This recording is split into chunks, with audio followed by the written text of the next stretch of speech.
Oda a enfin révélé le passé de Brooks avec Gunko. Mais il ne s'agit pas uniquement de leur relation. De nombreux indices laissent présager que ce flashback dévoilerait également beaucoup de choses sur Imu, les chevaliers sacrés, et peut-être même Zaza, le dieu de la pluie. Et reprenons depuis le début.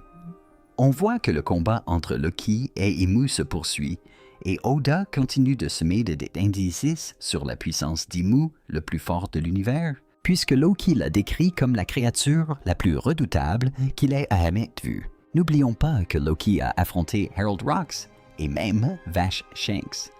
Bien sûr, nous savions déjà que Imu était le plus fort, mais chaque chapitre nous apporte de nouvelles confirmations, comme lorsque Gaben affirme que c'est le Honky le plus puissant qu'il ait jamais ressenti, ou lorsque Luffy dit avoir du mal à respirer à cause du Haki d'Imu. Outre le fait qu'Imu est quasiment invincible, il faut également noter que Loki et Ragnar semblent bien plus forts qu'on ne le pensait. Tout d'abord, ils sont parvenus à bloquer l'attaque nommée Grammar d'Imu, qui fait référence à l'épée magique légendaire de la mythologie nordique. Avec Nemesis et Grammar Oda, nous montre qu'Imu peut apparemment transformer son arme en n'importe quelle épée imaginable, chacune liée à des références mythologiques, et dans ses futures techniques contre Nika, le soleil Imu pourrait utiliser des attaques inspirées des mythes entourant la mort du soleil. Dans presque tous les mythes, il existe un ennemi du soleil. Dans la mythologie nordique, on peut penser à Skoll le loup, poursuivant le soleil, une technique qui pourrait inspirer Imu. Dans la mythologie chinoise, il y a aussi l'histoire de Hu Yi, le dieu Archer, qui a bâti 9 des 10 soleils du ciel. Et Imu pourrait donc utiliser une attaque à l'arc ou à distance inspirée de cet exploit. Bref, vous voyez l'idée. Plus tard, on constate que Gunko est toujours prisonnier de la glace, ce qui signifie que même le présage d'Imu n'a pas pu faire fondre la glace de Ragnar. Le simple fait qu'Imu ait vaincu Zoro et Sanji d'un seul coup, mais soit toujours incapable de vaincre Loki après plusieurs chapitres, en dit long sur la force du géant. Bien sûr, Loki ne mourra pas, mais cela pourrait signifier qu'Imu prendra bientôt un avantage considérable sur lui, forçant Luffy à faire son grand retour. Imu a également mentionné un nouveau personnage, Dozan. D'après son discours, je ne vois que 3 possibilités. Premièrement, Dozan était l'utilisateur du fruit Zaza, ou l'ancien dieu de la terre, durant le siècle oublié. J'aime imaginer Oda révélant rapidement tous les dieux à peu près en même temps. Le mot japonais Adozan peut apparemment signifier montagne, ce qui correspond au thème du dieu de la terre, mais cela me semble moins probable. La deuxième possibilité est qu'il s'agisse du véritable nom de Joy Boy, mais je pense que ce nom sera bien plus important et réservé pour une révélation bien plus spectaculaire. La troisième hypothèse est que Dozan serait l'ancien utilisateur de Ragnar, et peut-être même celui du fruit du Nidhogg durant le siècle oublié. Pour l'instant, c'est l'option qui me semble la plus plausible. Passons maintenant à la conversation entre Usopp et Brook.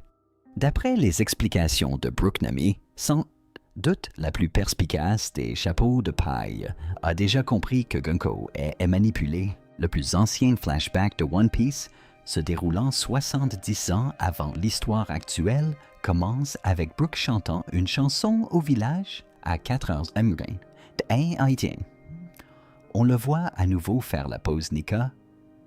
Ce n'est pas la première fois, on l'a déjà vu la faire lors de l'arc de l'île des hommes poissons à Whole Cake Island et Elbaf, et même sur la double page couleur du chapitre, où il rejoint l'équipage. Brook a toujours été importante, non seulement en tant que membre de l'équipage du chapeau de paille, mais aussi grâce à ses pouvoirs, liés à son âme, à son rôle de Sake et à son lien avec Gunko. Je vais vous expliquer pourquoi. Dans ce chapitre, on voit également les parents de Gunko, et tous deux semblent extrêmement importants. Le père de Gunko ressemble beaucoup à Barbe Noire et à Rox. Oda avait déjà créé des illustrations conceptuelles pour Barbe Noire, et celle du milieu a exactement le même menton que celui du roi Ruin. Serait-il membre de la famille Davy? De plus, Brooke, et même sa coupée afro, présentent des similitudes avec les caractéristiques associées aux membres du clan Davy. Il ressemble trait pour trait à Kid Barbe Noire. On peut certes se poser la question, mais je n'en vois pas vraiment l'intérêt. Je ne comprends pas pourquoi Gunko ou Brooke devraient en davantage être membre du clan D, et surtout, quel serait l'intérêt de garder Gunko en vie en tant que Davy, alors que le clan D est censé être l'ennemi d'Imu, la lignée même qu'il veut éradiquer. Pour l'instant, nous n'avons pas assez d'informations pour spéculer, alors passons à la mère de Gunko. La mère de Gunko, la reine Candle, est encore plus intéressante. Elle a l'apparence d'une chevalière sacrée, et d'après ce qu'on a vu dans ce chapitre, elle ne semble pas très aimable. Peut-être a-t-elle été envoyée en mission en tant que chevalière sacrée pour avoir un enfant avec le roi pour une raison particulière, et a-t-elle ensuite tué le roi avant de ramener Gunko en Terre Sainte? Si le roi est effectivement du clan Davy, c'est peut-être pour cela que Gunko a des yeux si étranges. Et si elle était un mélange de sang du Dragon Céleste et du clan Davy, et que c'était le résultat, Kende ressemble aussi beaucoup à Cavendish, un autre personnage mystérieux qui arbore des yeux d'émeu sous sa forme Hakuba. C'est fou que Oda continue de donner aléatoirement à ses personnages des types d'yeux complètement différents. Des personnages comme Cavendish, Zunisha, Amu, Mihawk et Gunko. Pourtant, même après 28 ans, il n'a toujours pas expliqué directement la signification de cette différence. Il est impossible que ce soit un simple choix esthétique anodin. Oda accorde une importance démesurée au symbolisme visuel, surtout lorsque plusieurs personnages mystérieux et importants arborent exactement les mêmes motifs oculaires. Je pense qu'il est indiqué grand temps que Oda nous dévoile au moins quelque chose à leur sujet. Bon, revenons à notre chapitre. La reine Candle pourrait aussi être liée à Carmel. Le fait que Carmel vienne de West Blue a toujours paru suspect. Et si elle était originaire du royaume d'Esperia Notre-Dame de Candelaria, également connu sous le nom de Notre-Dame des Bougies, est un titre vénéré de la Vierge Marie. Le fait que Brooke ait trouvé le fruit de l'âme de Carmel sur Elbaf et que tous deux semblent posséder des pouvoirs liés à l'âme pourrait être plus qu'une simple coïncidence s'ils sont originaires du même royaume. Autre indice intéressant, Carmel chantait pour les enfants et Oda a même inclus une case les montrant connaissant et chantant la bière de Binks. On sait aussi que Carmel avait des liens avec le gouvernement mondial. Ces liens pourraient-ils provenir du royaume d'Esperia, comme pour Gunko Oda, Danny Dash a même dessiné la personnification de l'épée de Brooke et elle ressemble étrangement à Mère Carmel. C'est d'ailleurs Brooke qui a brisé le portrait de Mère Carmel. Puis au moment même où Big Mom s'apprêtait à révéler la véritable identité de Carmel, Oda changea soudainement de sujet, ce qui parut également suspect. Il y a tout simplement trop de parallèles, et je me demande comment Oda va les relier. Le prochain chapitre va être colossal. Brooke rêvait de devenir pirate, et pourtant il a volontairement mangé un fruit du démon qui le transformerait en encre dans la mer. Il ne l'a pas mangé de son plein gré. Peut-être que Brooke a consommé le Yomi Yomi Nomi, par devoir plutôt que par désir. Le fruit qu'il possède recèle sans doute des pouvoirs bien plus grands que la simple résurrection. Il se pourrait qu'il ait appartenu au royaume d'Esperia ou qu'il s'y soit retrouvé par un moyen ou un autre, déclenchant ainsi une chasse organisée par le gouvernement mondial. Ce retour en arrière pourrait enfin révéler la vérité sur la malédiction de Brooke, comment il a obtenu le fruit et ce que représentent réellement ses pouvoirs. Une chose est sûre, ce retour en arrière sur Brooke sera c'est un élément important des événements d'Elbaf. Non seulement parce que Gunko et Brook sont liés, mais aussi parce qu'Im et les Chevaliers Sacrés sont directement impliqués. Ils ont même effacé sa mémoire. Le passé de Brook et la révélation de son œil sont les éléments les moins importants de ce flashback. Ce chapitre pourrait révéler des éléments importants de l'histoire d'Im et des Chevaliers Sacrés et peut-être même des informations sur Zunesha, le dieu de la pluie. Brook est apparu au rythme d'une musique, sachant que Imnika et Zunesha semblent tous apparaître grâce à ce rythme. Cela pourrait indiquer que Brook possède lui aussi un fruit du démon divin. Même si l'idée paraît improbable, je l'apprécie, car son fruit du démon reste entouré de nombreux mystères. On ne comprend pas encore pleinement le fonctionnement du Yomi Yomi no Mi à Brookissa, revenu à la vie d'une manière très similaire à celle de Luffy après sa mort face à Kaido. De plus, ce flashback a débuté juste après la révélation de Zunesha, ce qui suggère un lien avec le dieu de la pluie. Même si Brook ni Ake directement lié, on pourrait apercevoir le précédent utilisateur du fruit lors de son flashback. Le même phénomène s'est produit avec Loki et Rox. Leur relation dans le flashback de Rox n'était pas cruciale, mais on a tout de même vu le flashback de God Valley et compris le fonctionnement des pouvoirs d'Im des Contrats et du Domi Reverse. En 2009, Oda avait mentionné sa lecture de La Rose de Versailles, et Queen Candle semble fortement inspirée par Lady Oscar. L'intérêt amoureux de Lady Oscar est un ami d'enfance nommé André. Issu d'un milieu modeste, un ancien camarade d'armes avec qui elle n'aurait jamais dû être. De ce fait, il est possible que ce flashback nous dévoile également une histoire d'amour tragique impliquant Brook. Et il semblerait que Oda ait une autre source d'inspiration pour Brook. Vous vous souvenez de ces photos d'émeu qu'il a dévoilées par hasard.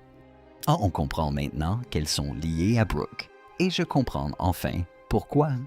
Sur l'une de ces illustrations, Brook est représenté comme une route jonchée d'innombrables panneaux dont plusieurs mènent directement en enfer.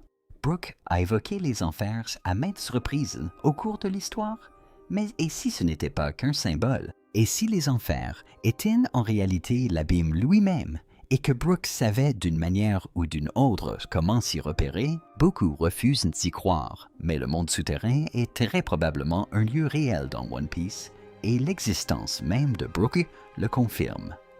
Alors, est-il possible que nous devions littéralement voyager dans l'abîme pour vaincre Emu?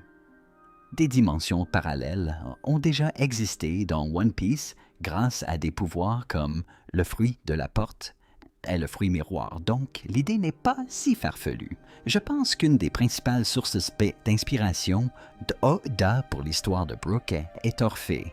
Orphée était un musicien légendaire de la mythologie grecque qui s'est aventuré aux enfers, armé d'une harpe pour sauver la femme qu'il aimait. Le fait qu'Hesperia soit liée à la culture gréco-romaine et qu'elle évoque une montagne en forme de harpe renforce encore le lien entre Brook et Orphée. Orphée était l'une des figures les plus célèbres de la mythologie grecque, et son histoire a influencé d'innombrables récits à travers l'histoire. Après la mort de son épouse Eurydice, peu après leur mariage, Orphée, accablé de chagrin, descend seul aux enfers, emportant seulement sa harpe. Par sa musique, il charme Hadès en personne et obtient finalement la permission de ramener Eurydice à la vie. Il y a des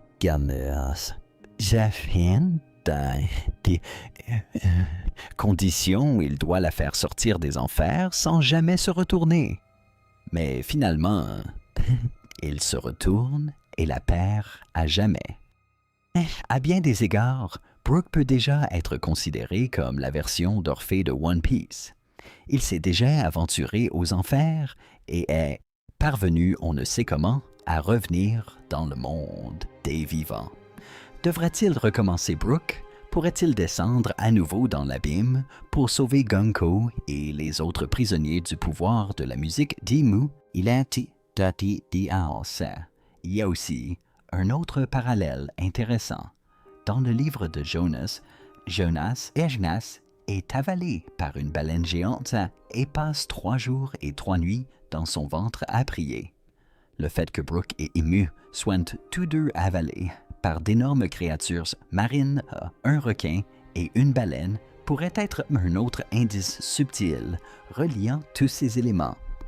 J'aime le fait que même après plus de 20 ans, Brooke reste l'un des personnages les plus mystérieux de One Piece. Mais Brooke est mystérieux non seulement à cause de son passé inconnu, mais aussi à cause de sa chanson, qui recèle clairement une signification plus profonde pour l'histoire, et même à cause de ses poses Nika constantes.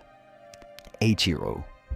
Oda cherche toujours à relier l'idée de Nika à chaque personnage important de One Piece, qu'il vienne du passé du présent ou même d'un futur lointain. Bien sûr, Brooke n'est pas le seul personnage associé à une pose de Nika. On a également vu Kizaru Vegapunk, Kuma Bande, Usopp et bien d'autres faire de même.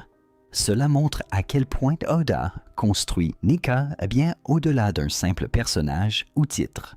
Tout y compris l'histoire de Zaza et Brooke semble contribuer à la mise en place de cet univers qui révélera enfin la vérité sur le siècle oublié. Malgré tout, j'ai hâte de découvrir le passé d'Imu lors du flashback du siècle oublié. On parle quand même de l'histoire d'un personnage qui a vaincu Joy Boy en personne, détruit son alliance et régné sur le monde pendant plus de 800 ans. Quelle pourrait bien être sa motivation? Je m'attends sincèrement à l'un des plus grands flashbacks de toute l'histoire de One Piece pour Imu, car je doute fort que Oda ait créé un antagoniste final aussi légendaire pour lui offrir un simple triangle amoureux ou une histoire banale. Avant cette révélation, vous pouvez regarder cette vidéo sur le seul homme ayant survécu à Imu. Merci d'avoir regardé. À bientôt.